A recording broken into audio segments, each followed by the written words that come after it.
ચાલો આપણે આજે ક્ષેત્ર રેખાની વાત કરીએ. આગલા લેક્ચરથી આગળ ટોપિક છે આપણો વિદ્યુત ક્ષેત્ર રેખાઓ. ઇંગ્લિશમાં એને કહેવાય electric field lines. Electric field lines. ક્ષેત્રરેખાની ખાસિયત શું? ક્ષેત્રરેખા છે શું?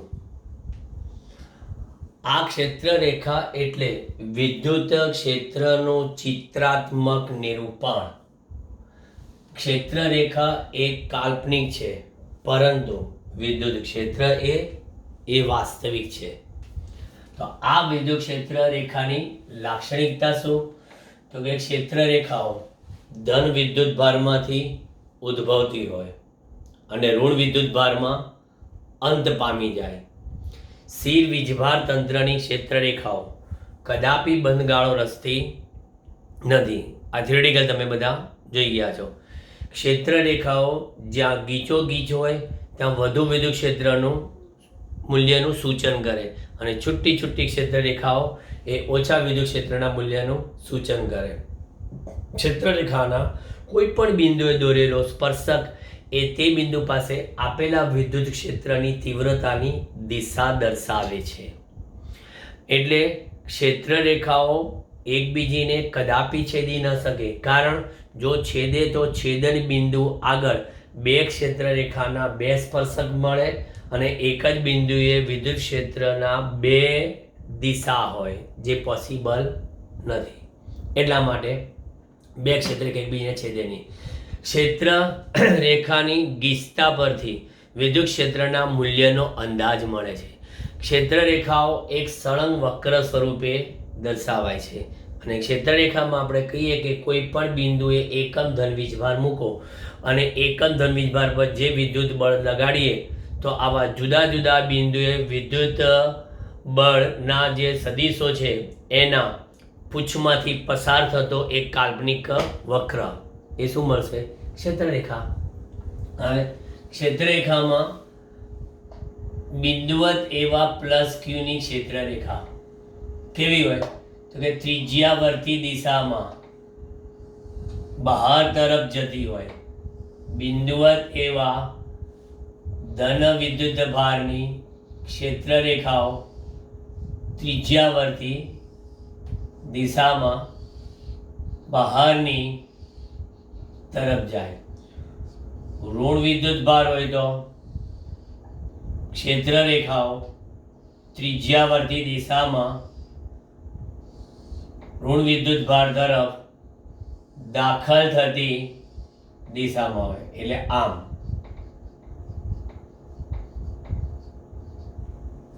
ત્યાર પછી વાત કરીએ તો મારી પાસે આ એક પ્લસ વિદ્યુત ભાર, માઇનસ વિદ્યુત ભાર. હમણાં કીધું ધનમાંથી ઉદ્ભવે ઋણમાં અંત પામે, ધનમાંથી ઉદ્ભવે ઋણમાં અંત પામે, આ રીતના. પછી એની નિશાનીઓથી એની બતાવી દઉં. આ ઉદ્ભવથી આ દાખલ થતી,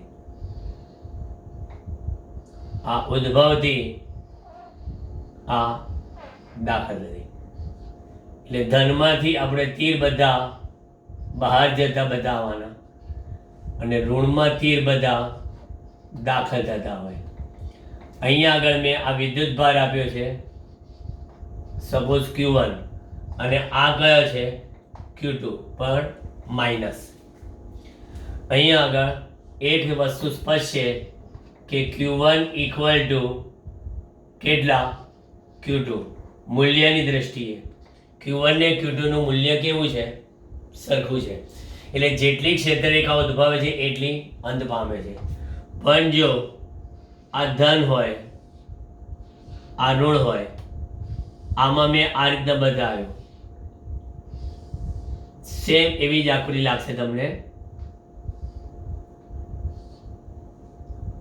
પણ અહીંયા આગળ આ Q1, આ માઇનસ Q2, તો અહીંયા આગળ આ Q1 અને આ is greater than minus Q2.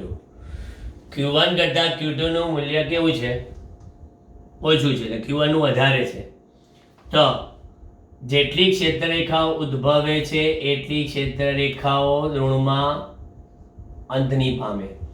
પણ અહીંથી આ ક્ષેત્રરેખા, અહીંથી આ ક્ષેત્રરેખા, અહીંથી આ ક્ષેત્રરેખા, અહીંથી આ ક્ષેત્રરેખા, બરાબર, એ ક્યાં જવાની? તો કે અનંતની યાત્રાએ ચાલી નીકળે. આ રીતના ક્ષેત્રરેખા હોય, જો જુદું જુદું હોય તો, બરાબર. અને એક બીજી પોઝિશન બતાવો તમને. માની લો I પ્લસ હોય, I પ્લસ હોય, તો બે પ્લસની ક્ષેત્રરેખાઓ, કે બે પ્લસની ક્ષેત્રરેખાઓ ઉદ્ભવતી ઉદ્ભવતી, અહીંયા પણ ઉદ્ભવતી, અહીંયા ઉદ્ભવતી ઉદ્ભવતી ઉદ્ભવતી, આમ આમ, આ ઉદ્ભવીને આ બાજુ ગઈ, ઉદ્ભવીને આ બાજુ, ઉદ્ભવીને આ બાજુ, અહીંથી આમ આમ,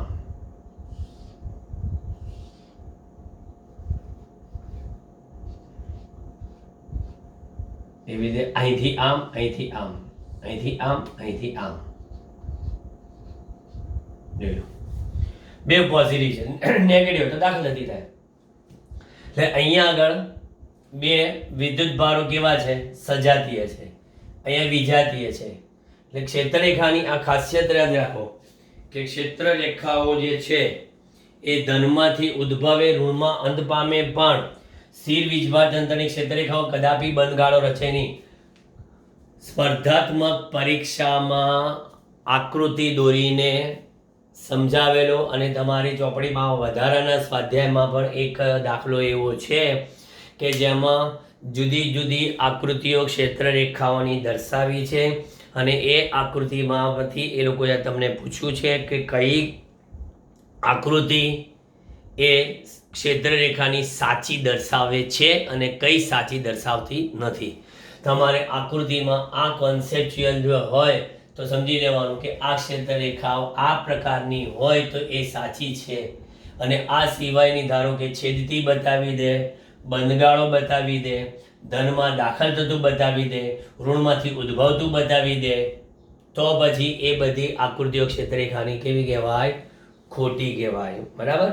એટલે આ તમારા ક્ષેત્રરેખાનો કોન્સેપ્ટ હતો. ક્ષેત્રરેખાનો કોન્સેપ્ટ જો તમને ખબર હોય તો તમને આકૃતિ પરનો કોઈ પણ ક્ષેત્રરેખાનો પ્રશ્ન પૂછે તો વાંધો ના આવે, આવડી જ જાય. હવે આપણે એક નવા ટોપિક તરફ પ્રયાણ કરીએ છીએ, અને એ ટોપિક કયો છે આપણો? એ ટોપિક છે આપણો વિદ્યુત ડાયપોલ. વિદ્યુત ડાયપોલ કોને કહેવાય?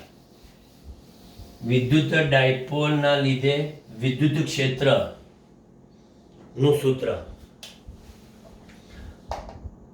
આ આપણો ટોપિક.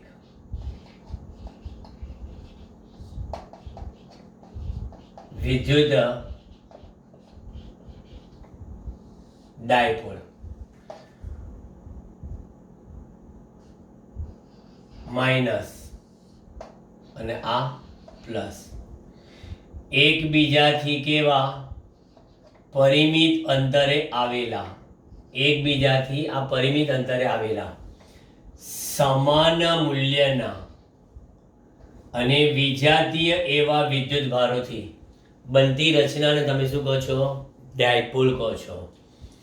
અને આ ડાયપોલની આ ડાયપોલ મોમેન્ટ કે જે -q થી +q તરફની હોય. અહીંયા આગળ ડાયપોલ પર કુલ વિદ્યુત ભાર q ટોટલ કેટલો? q ટોટલ, તો કે q ટોટલ બરાબર -q + q એટલે 0 જ હોય.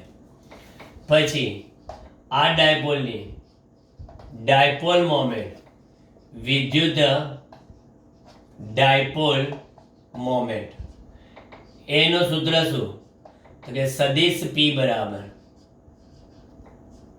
સદિશ 2a, અને એમાંના બે વિદ્યુતભાર પૈકી એકનું મૂલ્ય p બરાબર 2aq. સદિશ p ની દિશા કઈ? સદિશ p ની દિશા, તો કહેશે કે 2a ની દિશામાં 2a સદિશ, 2a સદિશ લો તો એનું માન 2a છે, તો 2a સદિશની દિશામાં એટલે -q થી +q તરફની, -q થી +q તરફની. સદિશ p નું માન કેટલું? તો કે p બરાબર બે વિદ્યુતભાર વચ્ચેનું અંતર અને આ એનું માન. એનો એકમ શું? વિદ્યુતભારનો એકમ ગુણ્યા અંતર એકમ, કુલમ ઇન્ટુ મીટર. હવે જો આમાં dipole moment as a vector તમને દાખલામાં પૂછે, આ તો ડાયપોલ મોમેન્ટની વાત થઈ. Dipole moment as a vector કહે છે કે જો આ -q નો તમને સ્થાન સદિશ કેટલો આપે? સદિશ r1 હોય, -q નો સ્થાન સદિશ હું r1 કહું અને +q નો સ્થાન સદિશ કેટલો હોય? r2 હોય, તો 2a સદિશ કહેવાનું કહે છે ને, 2a. તો એ 2a સદિશ બરાબર શું લખો? તો કે અહીંયા -q થી +q એટલે કે r1 થી r2 તરફનો સદિશ, એટલે અહીંયા લખશો r2 - r1 લખાય 2a સદિશ બરાબર. એટલે આવા સંજોગોમાં તમને ડાયપોલ મોમેન્ટ શોધવાનું કહે તો p બરાબર 2a ની જગ્યા પર લખાઈશું બીજાનો સ્થાન સદિશ ઓછા પહેલાનો એટલે કોણ? બીજાનો, +q નો ઓછા -q નો, જે બાદબાકીથી જવાબ આવે વેક્ટર ફોર્મમાં, અને એની ગુણ્યા q, એટલે આ તમને કામ લાગશે. આવો પણ એક દાખલો હતો જ આપણી પાસે પાઠ્યપુસ્તકમાં, અને ગુજકેટમાં પણ આ ટાઈપનો દાખલો પૂછાઈ ગયો હતો. ડાયપોલ ગમે ત્યાં હોય, ગમે ત્યાં તમને એના +q ને -q ના યામ આપેલા હોય એટલે વાત પતી ગઈ. એટલે આમાં પછી r2 - r1 જે આવે એમાંથી આનું મૂલ્ય માટે આના x યામનો વર્ગ વત્તા y યામનો વર્ગ વત્તા z યામનો વર્ગ ને એનું વર્ગમૂળ કરો અને એની ગુણ્યા q કરો એટલે આનું મૂલ્ય મળી જાય. કયું? આ ડાયપોલ મોમેન્ટ. ત્રિપારિમાણિક કાર્ટેશિયન યામક પદ્ધતિમાં આપે તો ગમે તે દ્વિપારિમાણિકમાં આપે કે એક પારિમાણિક હોય, પણ આ રીતે દાખલો થઈ શકે. બરાબર? એટલે આ તમને વાત પતી કે ડાયપોલ મોમેન્ટ શોધવા માટેની. હવે આ ડાયપોલ મોમેન્ટ જે છે એ તમારે ડાયપોલ મોમેન્ટ એ ગમે ત્યાં હોઈ શકે, x અક્ષ પર હોઈ શકે, y અક્ષ પર હોઈ શકે, z અક્ષ પર હોઈ શકે. તો આપણે અહીંયા આગળ ડાયપોલ મોમેન્ટનું વિદ્યુત ક્ષેત્ર એટલે ડાયપોલના લીધે મળતું વિદ્યુત ક્ષેત્ર, આપણે ડાયપોલના લીધે મળતું વિદ્યુત ક્ષેત્ર એક લઈએ છીએ ક્યાં? ડાયપોલની અક્ષ પરના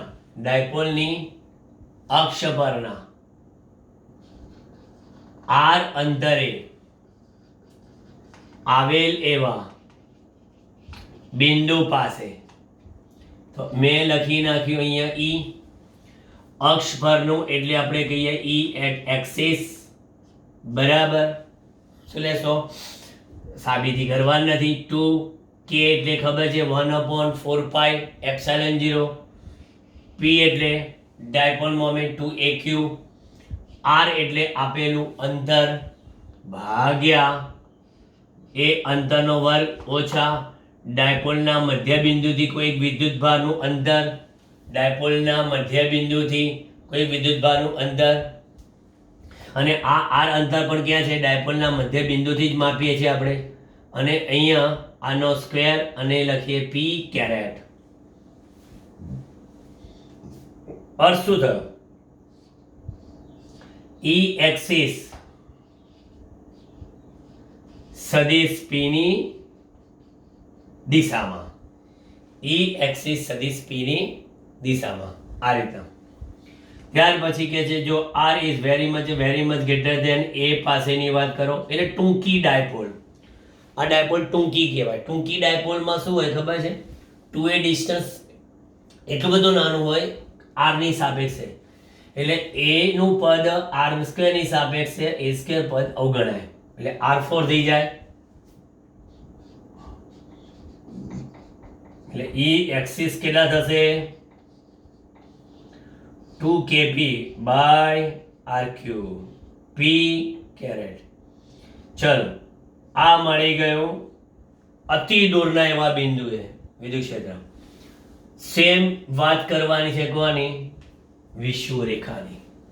વિષુવરેખા પરના બિંદુએ અહીંયા આગળ ડાયપોલની અક્ષને લંબ એવી રેખા વિષુવરેખા, ડાયપોલની વિષુવરેખા પરના r અંતરે આવેલ એવા બિંદુ પાસે, તો અહીંયા લખીશું ઈ ઇક્વેટર વિષુવરેખા પર. વિષુવરેખા પર વિદ્યુત ક્ષેત્ર હંમેશા ક્યાં મળે છે? ડાયપોલ મોમેન્ટની વિરુદ્ધ, એટલે માઇનસ કે એટલે 1/4πε0 ઇન્ટુ પી અને છેદમાં આર સ્ક્વેર વત્તા એ સ્ક્વેર રેઝ ટુ 3/2 અને ઇન્ટુ પી કેરેટ. એટલે આ ઇક્વેટર મને ક્યાં મળ્યું? સદિશ પી ની વિરુદ્ધ દિશામાં. અને આમાંય કોઈ પૂછે વેરી મચ ગ્રેટર ધેન એ પાસે, તો ઈ ઇક્વેટર માઇનસ, જો મૂલ્ય લખવું હોય તો માઇનસ નિશાની પછી ભૂલી જવાની. અહીંયા એ સ્ક્વેર નું પદ આપણે અવગણી દઈએ તો આર સ્ક્વેર 3/2 એટલે આર ક્યુબ અને ઇન્ટુ કેટલા? પી કેરેટ. હવે આવા જ તમને બીજો એક મસ્ત કિસ્સો તમને આપું જો કે આ તમને જે કીધું ને કે ડાયપોલની અક્ષ પરના કોઈ બિંદુએ વિદ્યુત ક્ષેત્ર અતિ દૂરના એવા બિંદુએ અક્ષ પર અને અતિ દૂરના બિંદુએ વિષુવરેખા પર. હવે આ જ ડાયપોલમાં હું ટૂંકી ડાયપોલની જ વાત કરું, પણ હવે એ બિંદુ જે છે એ નથી અક્ષ પર અને નથી વિષુવરેખા, પણ અક્ષ સાથે એ થીટા કોણ ધરાવતી રેખા પર છે. આ સ્પર્ધાત્મકમાં આ ટાઈપના દાખલા હોય છે. બરાબર, તમને કહી દઉં. હવે એક વિશિષ્ટ કિસ્સો જો, આ મારી પાસે અહીંયા આગળ આ ડાયપોલ કઈ ટૂંકી ડાયપોલ માટે, ટૂંકી ડાયપોલ માટે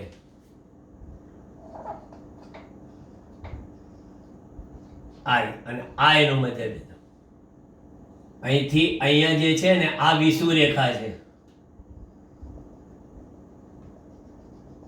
અને આ શું છે? અક્ષ. બરાબર, આ મારી પાસે પી અને આ પ્લસ ક્યુ અને આ માઇનસ ક્યુ. ડાયપોલની વિષુવરેખા, ડાયપોલની અક્ષ, પણ આ આમ છે અને આ પી બિંદુએ મારે શું શોધવું છે? વિદ્યુત ક્ષેત્ર આર અંતરે. એટલે એ જે શું બનાવે છે? થીટા ખૂણો.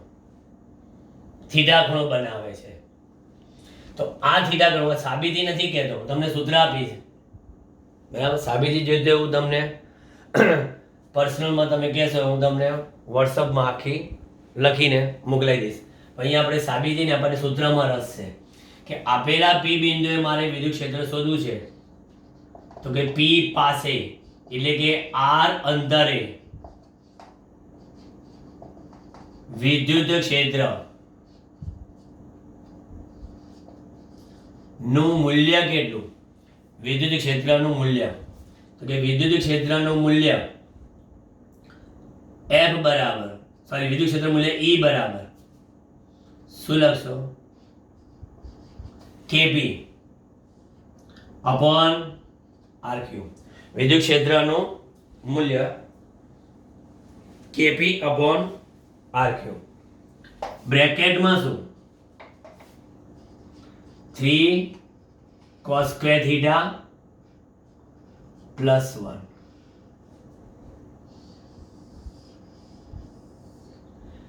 3 cos square theta plus 1. આમાં શું કરાય ખબર છે?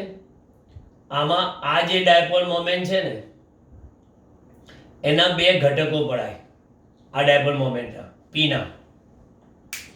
પીના એક ઘટક પડે p cos theta, બરાબર? આ જે લાવે ને હું તમને કહું 3 cos theta plus 1. આમાં શું છે? સદિશ p ના બે ઘટકો વિચારતા,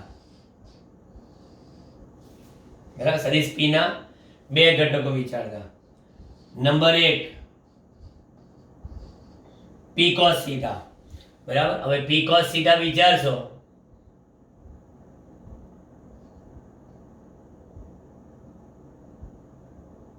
એક આ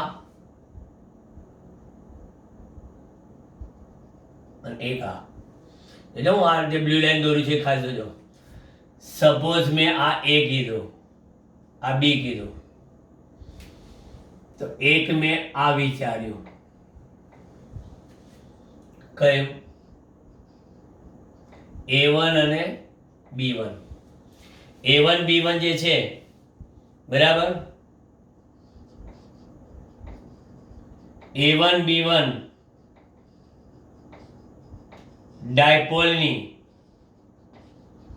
ડાયપોલ મોમેન્ટ કહેવાય, બરાબર? A1 B1 ડાયપોલ મોમેન્ટ એટલે P નો P cos theta,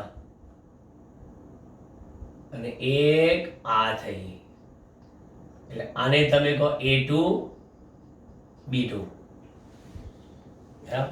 અને બીજી કઈ થઈ તમારી પાસે? P sin theta, A2 B2 dipole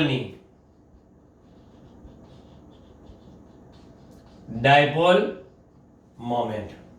જોઈ લો, P ના મેં બે ઘટકો વિચારી લીધા. હવે આ જે A1 B1 છે એની અક્ષ પર એટલે તમને આ વિદ્યુત ક્ષેત્ર મળી ગયું, એટલે એને તમે શું કહો? E1.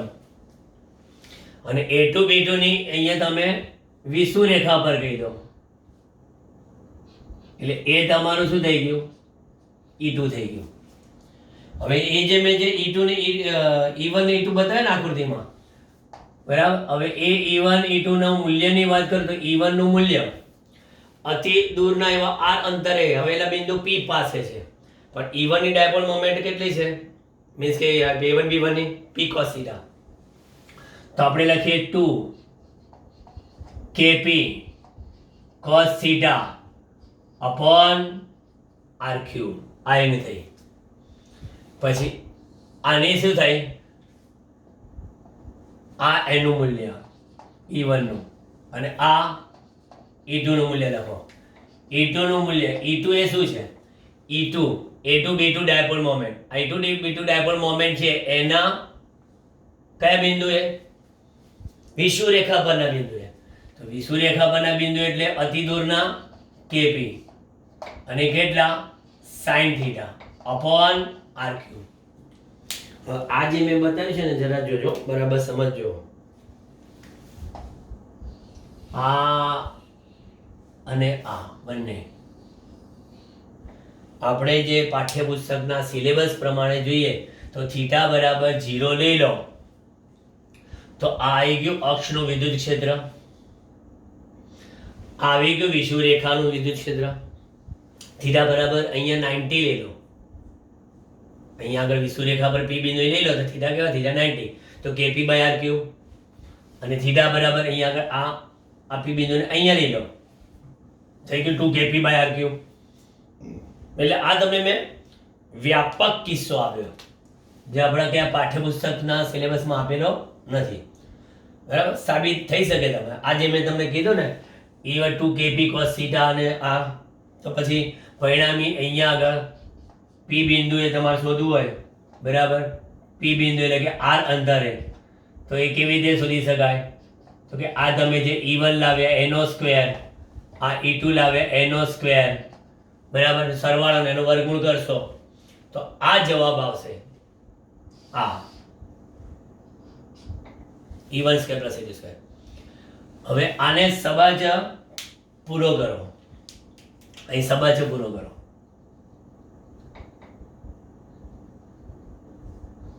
સબાજો પૂરો કરો એટલે તમને શું મળશે? પી બિંદુએ પરિણામી વિદ્યુત ક્ષેત્ર સદિશ E at R, E at R જે આપણે કહીએ છીએ ને એ અહીંયા મળશે, અને એને અહીંયા આગળ ખૂણો કેટલો બનાવ્યો છે?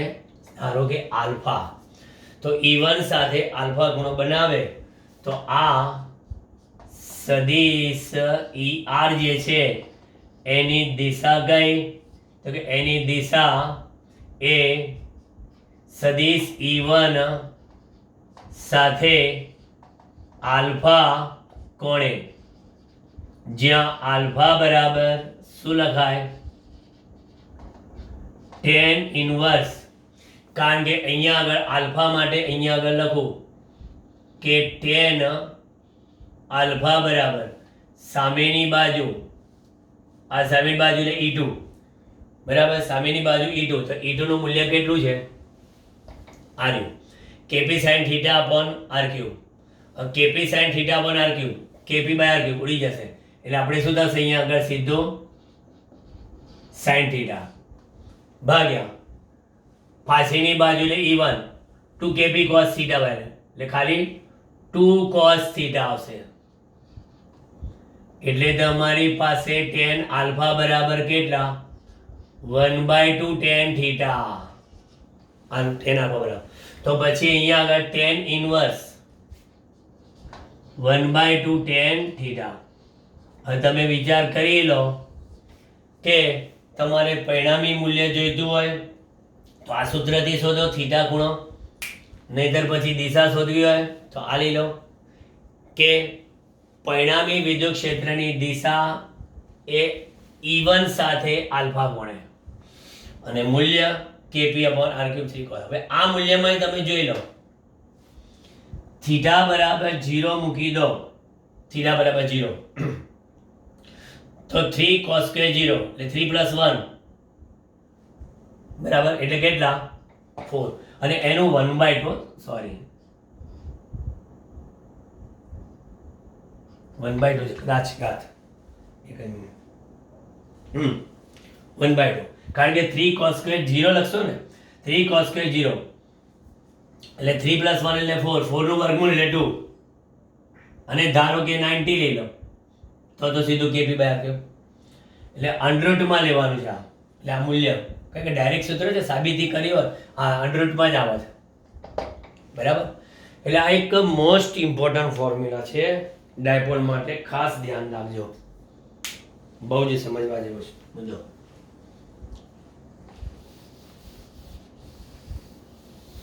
વ્યાપક છે, સરસ છે.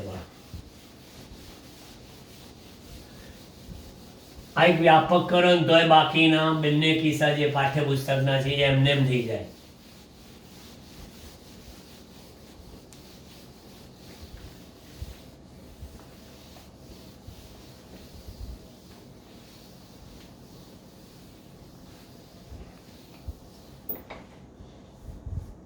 ચાલો હવે આપણે જોઈએ છે વિદ્યુતીય ફ્લક્સ.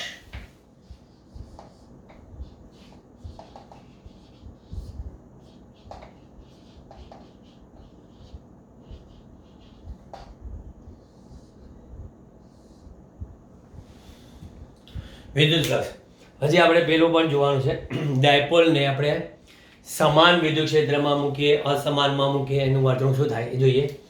વિદ્યુત ફ્લક્સ એટલે શું?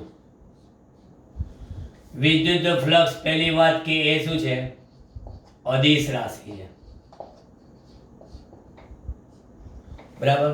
કોઈ એક પૃષ્ઠમાંથી લંબરૂપે પસાર થતી ક્ષેત્ર રેખાઓની સંખ્યા સૂચવે છે.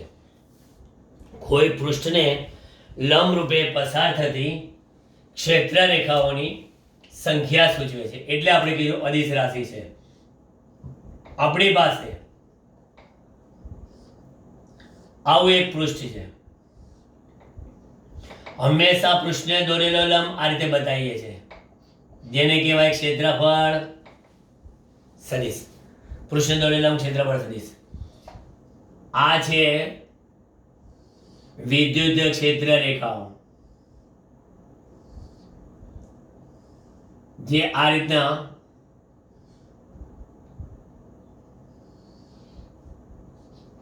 પસાર થાય છે. ક્ષેત્ર રેખાઓ. હવે આ આપણી પાસે વિદ્યુત ક્ષેત્ર. હવે એ જે વિદ્યુત ક્ષેત્ર છે એ ક્ષેત્રફળ સદિશને કેટલા ખૂણે છે? થીટા ખૂણે છે. અને આ તમે જે બતાવો છો એ શું છે? પૃષ્ઠ છે. પૃષ્ઠ સાથે છે વિદ્યુત ક્ષેત્ર નથી જોવાનું.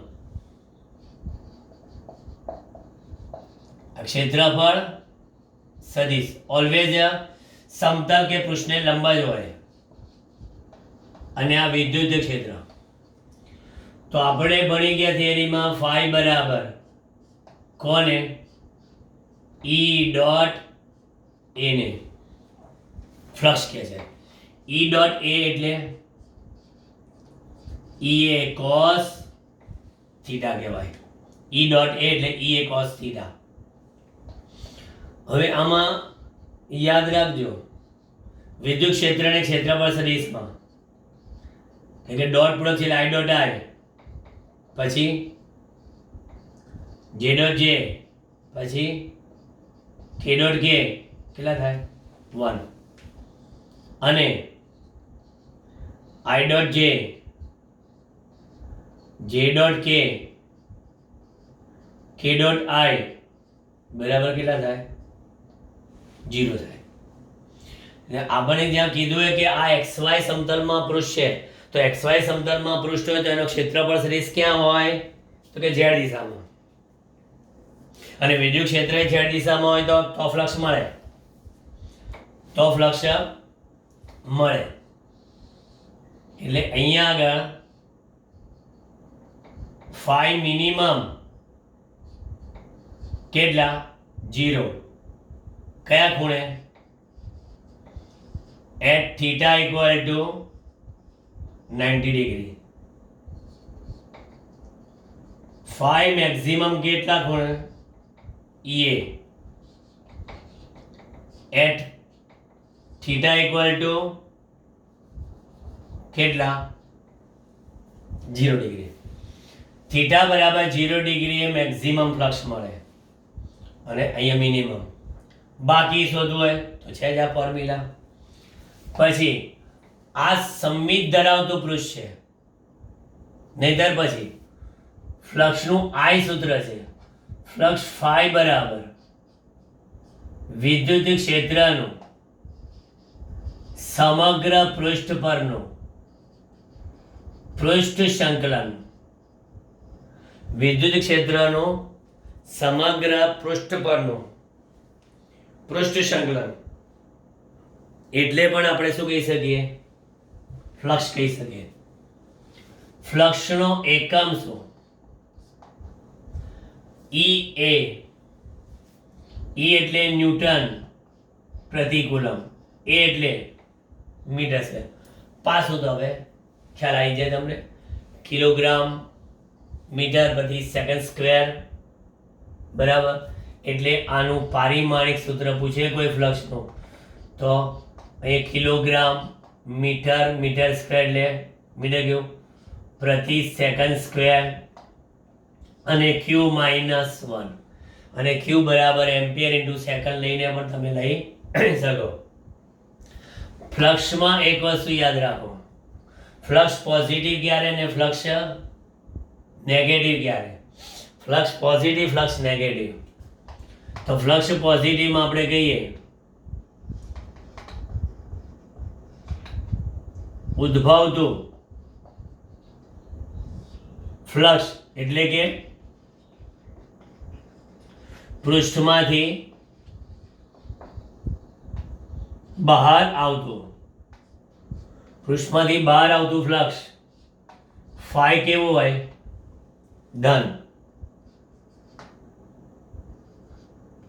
પછી પૃષ્ઠમાં દાખલ થતું ફ્લક્સ ફાઈ કેવું? ઋણ. પછી પૃષ્ઠમાં થી બહાર આવતું ફ્લક્સ φ1 અને દાખલ થતું ફ્લક્સ φ2. પૃષ્ઠમાંથી બહાર આવતું ફ્લક્સ φ1 અને દાખલ થતું ફ્લક્સ φ2 હોય તો ચોખ્ખું ફ્લક્સ ફાઈ નેટ કેટલું? તો બહાર આવતું તમે કેવું કીધું છે? ધન. અને દાખલ થતું ઋણ. એટલે આ બધા મુદ્દાઓ યાદ રાખજો. બરાબર. પૃષ્ઠમાં બહાર આવતું ફ્લક્સ, પૃષ્ઠમાં દાખલ થતું ફ્લક્સ અને નેટ ફ્લક્સ. અને એમાંય જેટલું દાખલ થાય ને એટલું બહાર આવે તો નેટ ફ્લક્સ કેવું થાય? 0 થાય. જો φ1 = φ2 હોય તો ફાઈ નેટ કેટલા? 0. એટલે આ તમારી ફ્લક્સની વિચારધારા થઈ. હવે ફ્લક્સની વિચારધારા પછી હું તમને કહું આગળ જે આપણે કીધું ડાયપોલની જે વાત બાકી છે આપણી, એ ડાયપોલ હતો જે આપણો, એ ડાયપોલને સમાન વિદ્યુત ક્ષેત્રમાં અને અસમાન વિદ્યુત ક્ષેત્રમાં મૂકીએ તો શું થાય? તો જો ખાસ તો સમાન જ સમજવાનું છે. સમાન એવા વિદ્યુત ક્ષેત્રમાં ડાયપોલની વર્તણૂક, સમાન વિદ્યુત ક્ષેત્રમાં ડાયપોલની વર્તણૂક.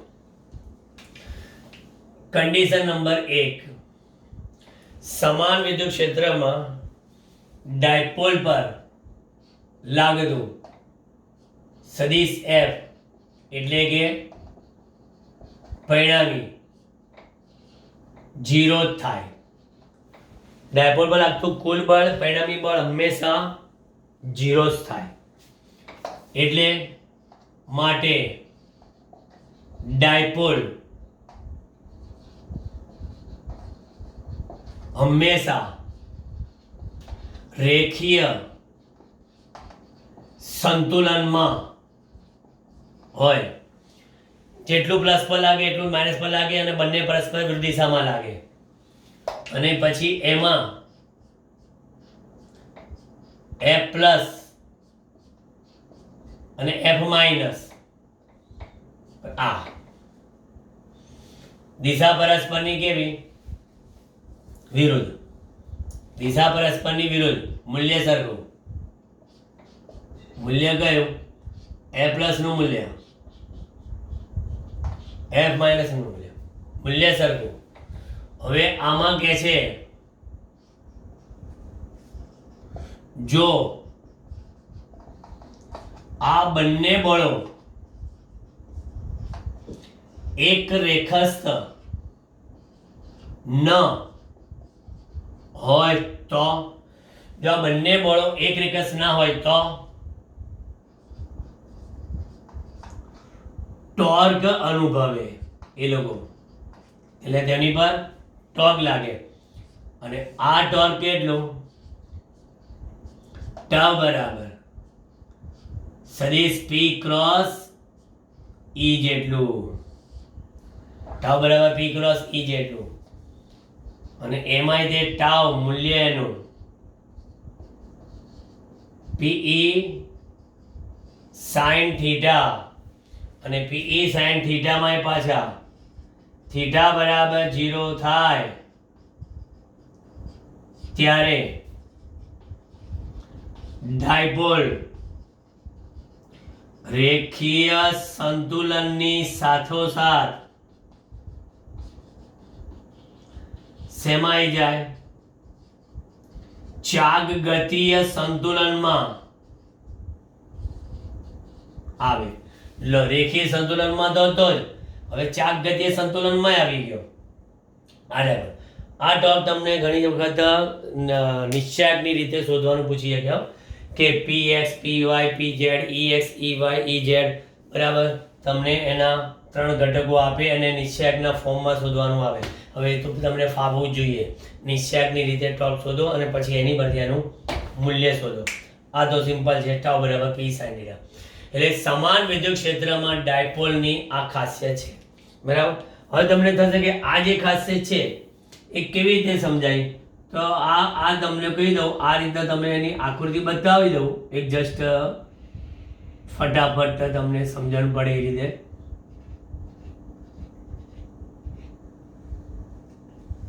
આ છે સમાન વિદ્યુત ક્ષેત્ર હવે એમાં આ ડાયપોલ છે અને આ વિદ્યુત ક્ષેત્ર છે અને આ ડાયપોલ મોમેન્ટ છે અહીં કોણ હતો તો કે અહીં માઇનસ ક્યુ અહીં કોણ હતો તો કે અહીંયા પ્લસ ક્યુ માઇનસ ક્યુ પ્લસ ક્યુ માઇનસ ક્યુ પર ક્ષેત્રની ક્યાં લાગે બળ વિરુદ્ધ પ્લસ પર ક્યાં લાગે બળ ક્ષેત્રની એટલે આ શું હતું પ્લસ ક્યુ આ શું હતું માઇનસ ક્યુ હવે આકૃતિ જોઈને જ તમે કહી શકો છો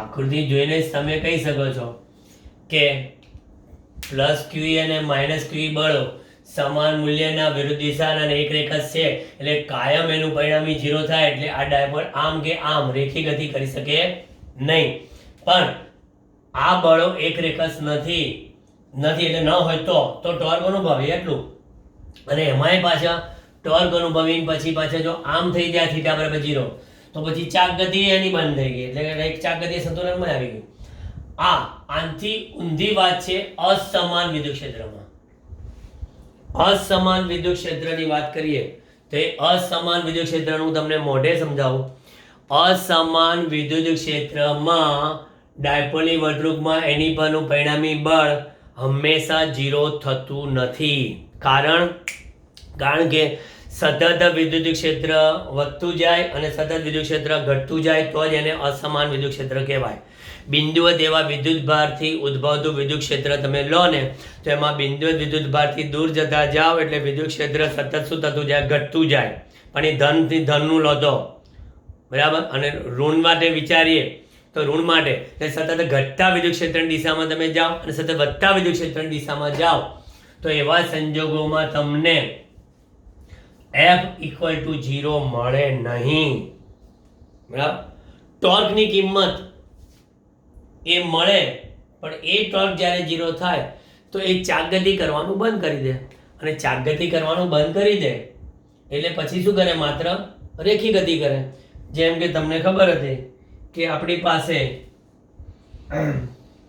અસમાન વિદ્યુત ક્ષેત્રમાં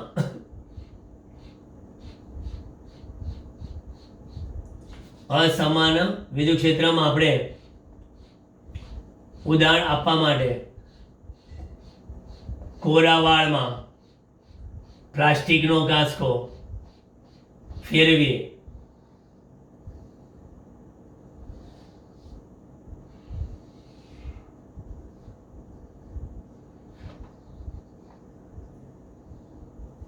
આવો કાંસકો આપણે લઈએ હવે આ જે કાંસકો છે આપણો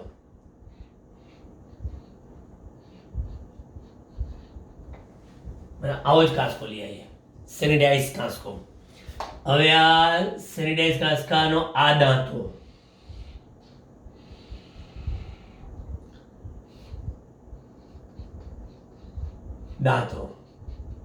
કાંસકાનો કોરાવાળમાં ફેરવ્યો એટલે એમાં અહીંયા આગળ ઋણ વિદ્યુત ભાર જમા થયા. એવો આ એક બિંદુવત એવો ઋણ વિદ્યુત ભાર લઈ લો. ઋણ વિદ્યુત ભાર લીધો એટલે સ્વાભાવિક છે આ રીતના ત્રિજ્યાવર્તી દિશામાં પણ કાંસકાના દાંતા તરફ જતું, કેમ કે ઋણ તરફ જતું. આ શું મળ્યું મને? અસમાન એવું વિદ્યુત ક્ષેત્ર મળ્યું. અસમાન એવું વિદ્યુત ક્ષેત્ર. હવે આ જેવું અસમાન એવું વિદ્યુત ક્ષેત્ર મળ્યું મને, એમાં કાગળનો નાનો ટુકડો મૂકી દીધો. આ કાગળનો નાનો ટુકડો, આને કહીએ કાગળનો નાનો ટુકડો. કાગળનો જેવો નાનો ટુકડો મૂક્યો તો તરત જ એમાં વિદ્યુત ભારનું પ્રેરણ થયું અને ક્ષેત્ર જે બાજુ હતું એની વિરુદ્ધ દિશામાં ઋણ વિદ્યુત ભાર અને ક્ષેત્રની દિશામાં ધન વિદ્યુત ભાર ઉત્પન્ન થયો. એટલે ટૂંકમાં કાગળના ટુકડામાં ડાયપોલ મોમેન્ટ પ્રેરિત થઈ અને આ ડાયપોલ મોમેન્ટ પ્રેરિત થઈ એટલે આ કાગળનો ટુકડો એ કાંસકા તરફ શું થશે? આકર્ષાશે. એ રેખીય ગતિએ કરે, પરંતુ જો ડાયપોલ મોમેન્ટે કંઈક ખૂણો બનાવીને કાગળનો ટુકડો છે આડો પડ્યો હોય એટલે ડાયપોલ મોમેન્ટ જે છે એ કંઈક થીટા ખૂણો બનાવતી હોય તો પછી ટોક લાગીને આમ ગોળ ફરીને પછી સીધો દાંતા તરફ ચોંટી જાય છે. એટલે અસમાન વિદ્યુત ક્ષેત્રમાં ડાયપોલની વર્તણૂક હોય તો એમાં આ કિસ્સો આપણે ખાલી સમજવાનો. એનું કોઈ ફોર્મ્યુલા કે નથી, આમાં મેઇન ફોર્મ્યુલા. હવે આપણે મેઇન આમાં શું રહ્યું? ગાઉસનું પ્રમેય. એટલે આ ચેપ્ટરનો છેલ્લો ટોપિક કહેવાય, ગાઉસનું પ્રમેય.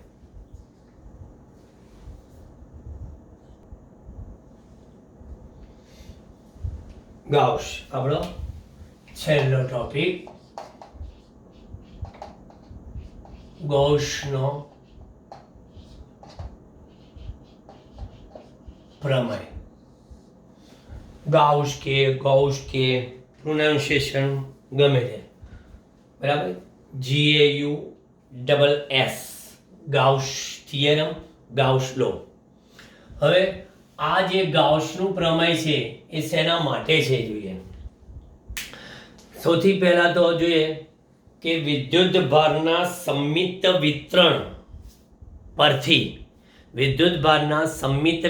પરથી આપણે વિદ્યુત ક્ષેત્ર શોધવું હોય તો આ પ્રમેયનો ઉપયોગ કરીએ છીએ. આ પ્રમેયનું વિધાન શું છે એ આપણે સૂત્રાત્મક રીતે લખીએ. સૂત્રાત્મકમાં ગાઉસમાં આપણે કોઈ પણ એક વિદ્યુત ભાર લઈએ, કોઈ પણ એક વિદ્યુત ભાર. માની લો કે મેં એક જ વિદ્યુત ભાર લીધો, કયો? Q. હવે આ વિદ્યુત ભારને કેન્દ્ર પર રાખીને કોઈ r ત્રિજ્યાનો ગોળો વિચારવામાં આવે. r ત્રિજ્યાનો ગોળો એટલે આ r ત્રિજ્યાનો મેં ગોળો વિચારી લીધો આ રીતના r ત્રિજ્યાનો. હવે આ ગોળાના કેન્દ્રમાં વિદ્યુત ભાર આવી ગયો, બરાબર. તો હવે આ બિંદુવત એવા વિદ્યુત ભાર Q ના લીધે ગોળાની સપાટી પર વિદ્યુત ક્ષેત્ર કેટલું થાય એ મારે શોધવું છે. શેની મદદથી? ગાઉસના પ્રમેય પરથી. તો તમે આ વિદ્યુત ભારને જે ગોળો દોર્યો એ ગોળાને આપણે આ ટોપિકમાં શું કહે છે ખબર છે? ગાઉસ અથવા ગાઉસિયન પૃષ્ઠ કહે છે. હવે આ ગાઉસિયન પૃષ્ઠ ગમે તે આકારનું હોય, એવું જરૂર નથી ગોળ, કારણ કે ગાઉસના પ્રમેયનું જ્યારે વિધાન આવશે ત્યારે વિધાનમાં ત્રિજ્યા જ નહીં આવે, r ત્રિજ્યા જ નહીં આવે. એટલે ગાઉસિયન પૃષ્ઠ ગમે તે આકારનું વિચારી શકાય અને એની અંદર આ વિદ્યુત ભાર પણ ગમે ત્યાં હોઈ શકે, બરાબર.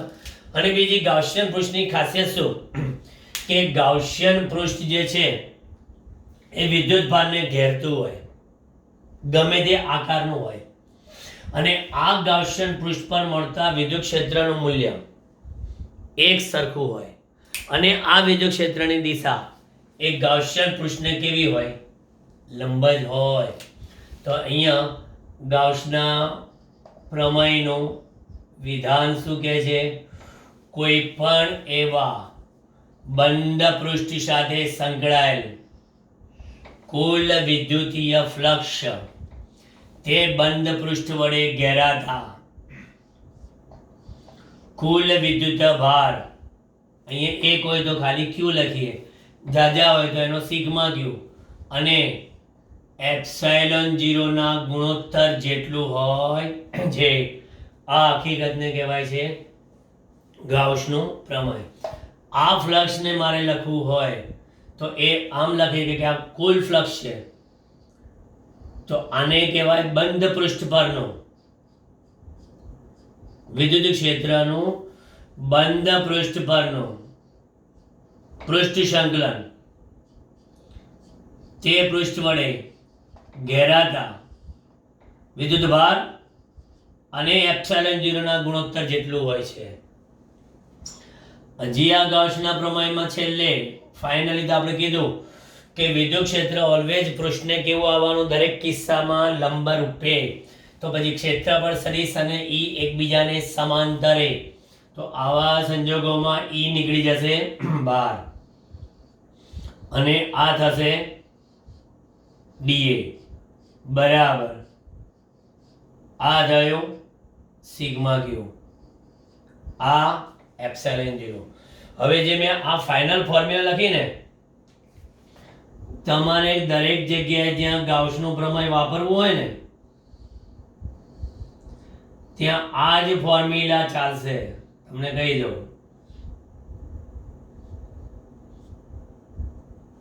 ગમે ત્યાં જાઓ આ જ ફોર્મ્યુલા ચાલશે. કેમ? કારણ કે એમાં એક આટલો પોર્શનની વાત કરું અને એક આની વાત કરું, આ બે જ આપણા મેઇન છે. કારણ કે આપણે ઈ તો શોધવાનું છે. આ શું છે? ગાઉસિયન પૃષ્ઠનું ક્ષેત્રફળ, અને આ એ શું? તો કે ગાઉસિયન પૃષ્ઠ વડે ઘેરાતો કુલ વિદ્યુત ભાર. જો સમજો, અહીં મેં જે લખ્યું ને એમાં ખાસ ધ્યાન આપજો કે આ ગાઉસિયન પૃષ્ઠ વડે ઘેરાતો કુલ વિદ્યુત ભાર છે. પૃષ્ઠની બહારનો વિદ્યુત ભાર ગણવાનો નથી, પણ જ્યારે અહીંયા આગળ વિદ્યુત ક્ષેત્ર દરેકના લીધે ધ્યાનમાં લેવાનું છે. વિદ્યુત ક્ષેત્ર દરેકના લીધે ધ્યાનમાં લેવાનું છે. દરેક વિદ્યુત ભારને લીધે ઉદ્ભવતું વિદ્યુત ક્ષેત્ર, એટલે ડાબી બાજુ આ દરેક વિદ્યુત ભારો ધ્યાનમાં લીધા, જમણી બાજુ માત્ર ગાઉસિયન પૃષ્ઠ વડે ઘેરાતો જ વિદ્યુત ભાર. ગાઉસિયન પૃષ્ઠ જેવા આકારનું હોય એ મુજબનું એનું ક્ષેત્રફળ આપણે લઈ શકીએ. હવે આ જે ગાઉસનું પ્રમેય છે ને એના ઉપયોગો આપણે જોઈએ. ઉપયોગોમાં પહેલો ઉપયોગ, મારી પાસે આ રીતના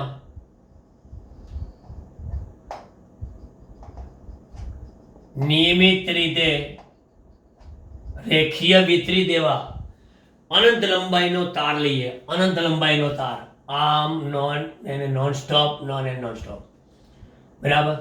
એની નિયમિત વિદ્યુતભારની રેખીય ઘનતા કેટલી? લેમ્બડા.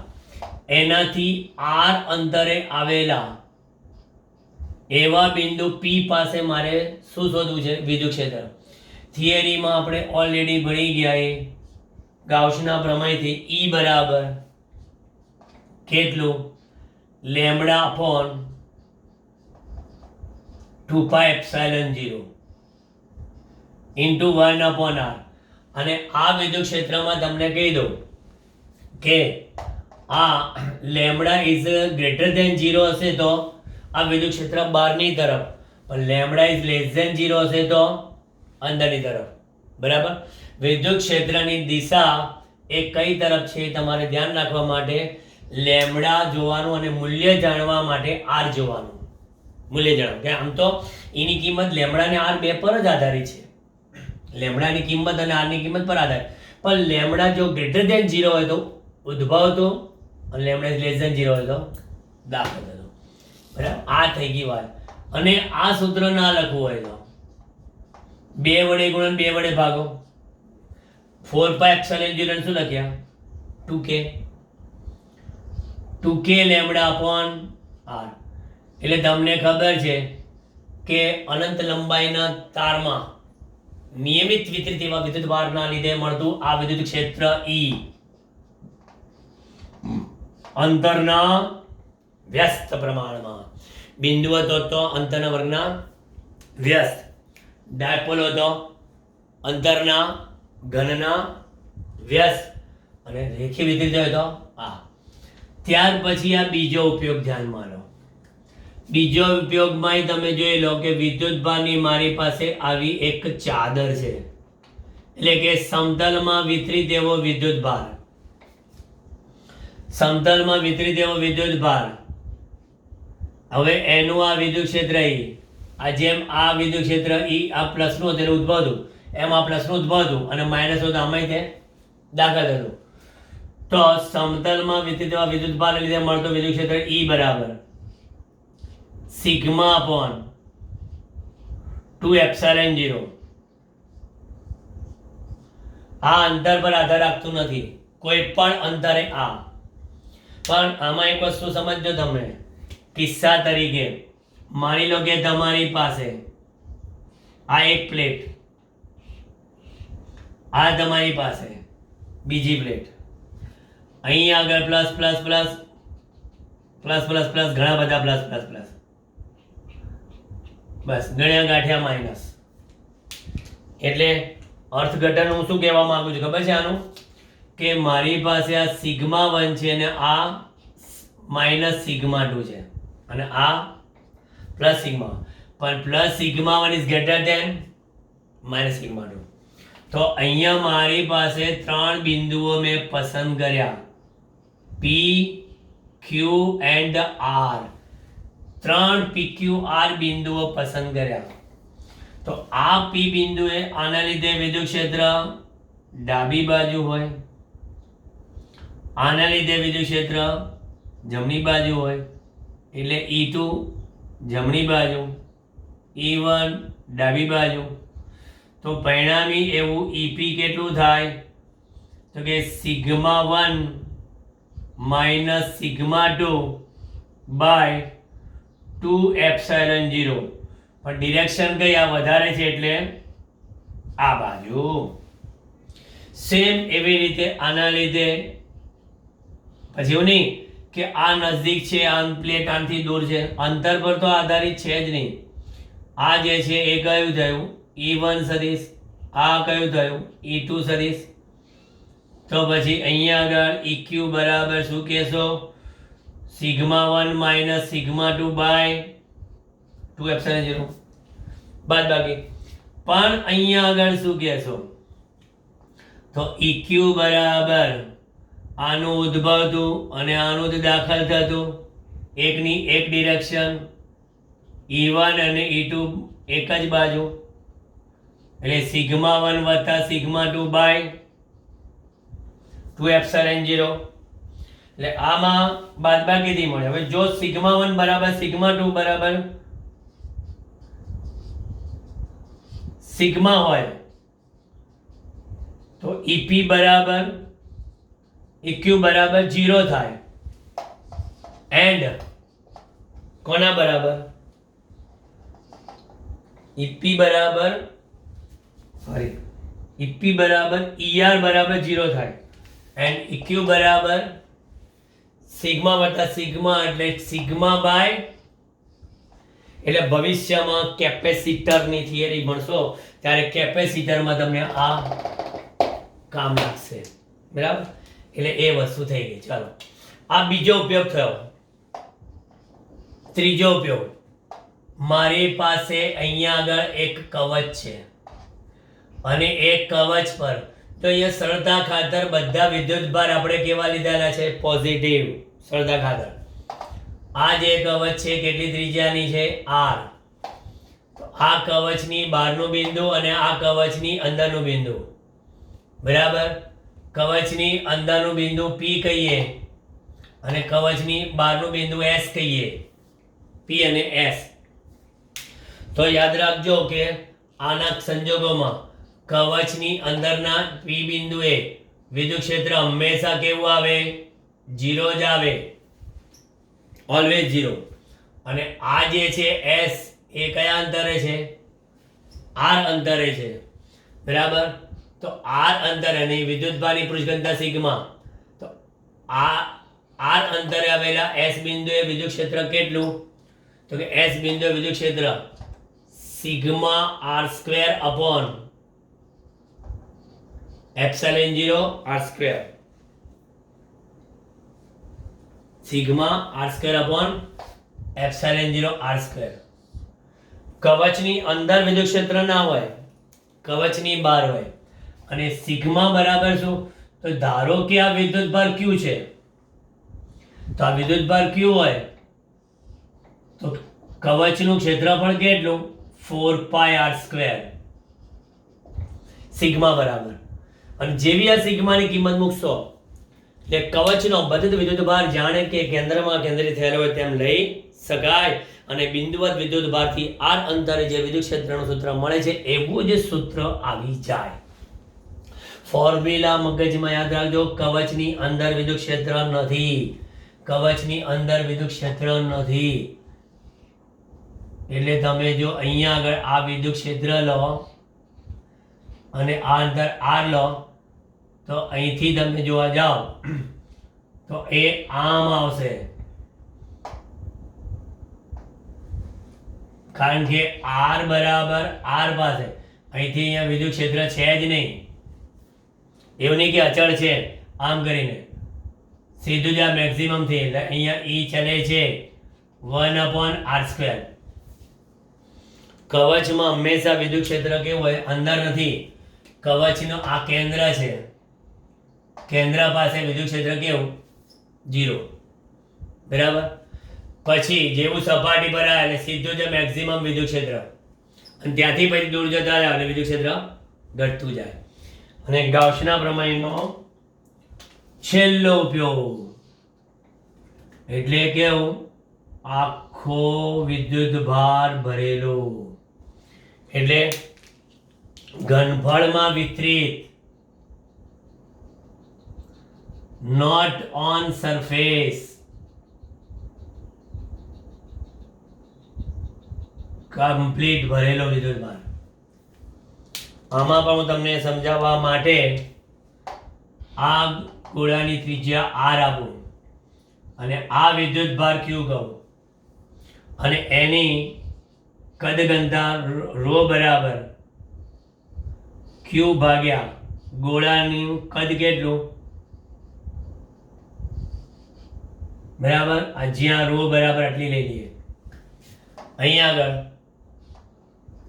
એક બિંદુ આ લઈએ, બીજું બિંદુ આ લઈએ. આ r અંતરે લઈ લઉં, આ r ડેશ અંતર લઈ લઉં કે r રાખો ને. એટલે આ બિંદુ કયું કહીએ? p અને આ s. એક ગોળાની અંદરનું એક ગોળાની બહારનું. p બિંદુ એટલે ગોળાની અંદરનું. ગોળાની અંદરના બિંદુએ શું આવશે? કે ગોળાની અંદરના બિંદુએ ρ ઇન્ટુ r અપોન 3 એપ્સિલોન 0. ρ ની કિંમત મૂકી દેવાની આપણે. એટલે આનો અર્થ એ થયો કે વિદ્યુત ક્ષેત્ર એ અંતરના અહીં અંતર પર આધાર રાખતું નહીં, અંતરના વ્યાસ પ્રમાણમાં, અહીં અંતરના વર્ગના વ્યાસ પ્રમાણમાં, અહીં અંતરના પાછા સમપ્રમાણમાં. અને જો s બિંદુએ જોઈતું હોય તો કે s બિંદુએ જોઈતું હોય તો પાછું s બિંદુએ ρr³ upon 3 એપ્સિલોન 0 r². તો પાછું ઈ ચલે છે 1/r². આમાં આ રીતના આવ્યો, આમ પછી આમ, કે અહીંયા ઈ ચલે છે r વિદ્યુત ક્ષેત્ર, અને અહીંયા આગળ ઈ ચલે છે 1/r², અને અહીંયા આગળ કેન્દ્ર. સેમ આ કિસ્સો આપણે શું છે ખબર છે, પૃથ્વીના ગોળા જેવો આવ્યો, પૃથ્વીના ગોળા જેવો, પૃથ્વીનો નક્કર ગોળો, એના કેન્દ્રથી તમે આગળ જાઓ તો ગુરુત્વ પ્રવેગ શું થતો જાય છે, સતત વધતો જાય છે સપાટી સુધી મેક્સિમમ, ને પછી પાછો સપાટીથી પાછો ઘટતો જાય. એટલે આ તમારે છે કે સંપૂર્ણ ચેપ્ટરની સૂત્રાત્મક કોન્સેપ્ચ્યુઅલ સમજૂતી હું તમને આની વર્કશીટ બનાવીને આપીશ. એ વર્કશીટ તમે સોલ્વ કરજો, બરાબર. અને પછી જે પ્રશ્ન ના આવડે એનું આપણે પર્સનલ ડિસ્કશન કરીશું. બાકી કોન્ફિડન્સ તમને આ ફોર્મ્યુલા તૈયાર કરશો તો જ આવશે. ઓકે.